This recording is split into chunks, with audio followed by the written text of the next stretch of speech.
I call Jan Logie, 5-minute call. Tawhitai lava.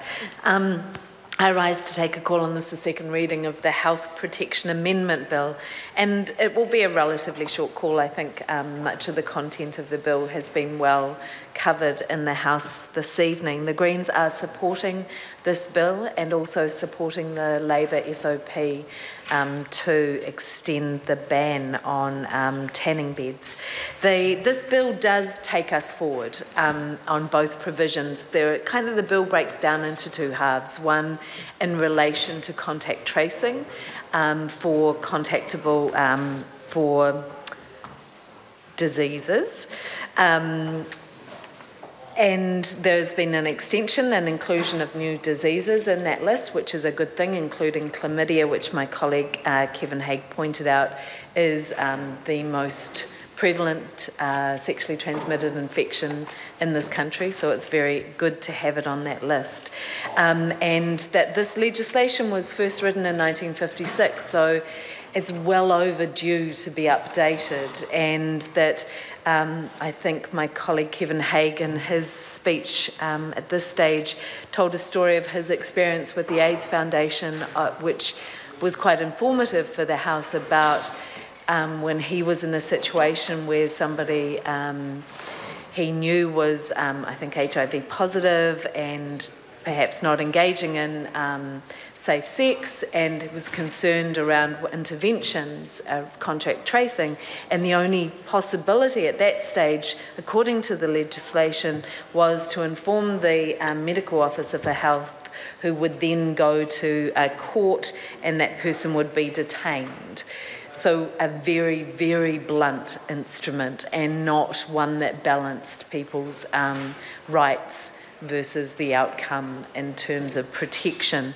So it's very good that this bill is now introducing stages. So that first, which has already been stated, would be the preferred option of seeking voluntary consent from people for contact tracing.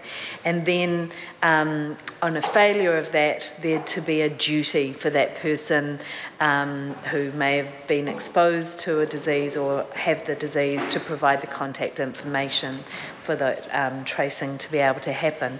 So that's all very good, and I would like to just note that the discussion that I've been hearing in the House this evening from members who sat on the Health Select Committee, it sounded as if it was a very constructive process, and there was an interrogation of what this legislation would mean in practice and the balancing of it on that basis, and that's a fantastic thing to happen. That's what really we would love to see more often happening in this House and through the parliamentary process. And it does seem that the second part of the bill in relation to sunbeds reached an ideological divide or brick wall between it seems this side of the House, primarily, who were weighing on the side of the need to ban the beds because of the extreme harm that's caused, and the fact that New Zealand has such high levels of melanoma, 2,000 new cases identified every year, over 300 people dying of melanoma in this country every year, and the information that sunbeds exposure for those under 35, there's a 73%, I think, increase in risk of getting melanoma by using a sunbed. That makes sunbeds, to my mind, not having been through this process, a dangerous item.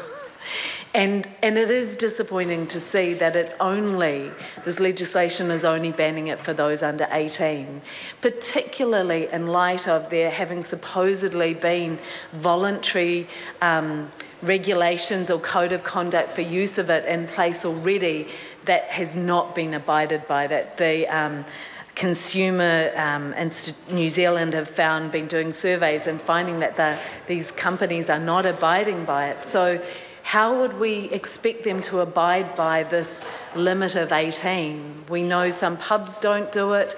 Are we expecting these people who are already breaching their own voluntary rules to breach, to be consistent just because we passed the law?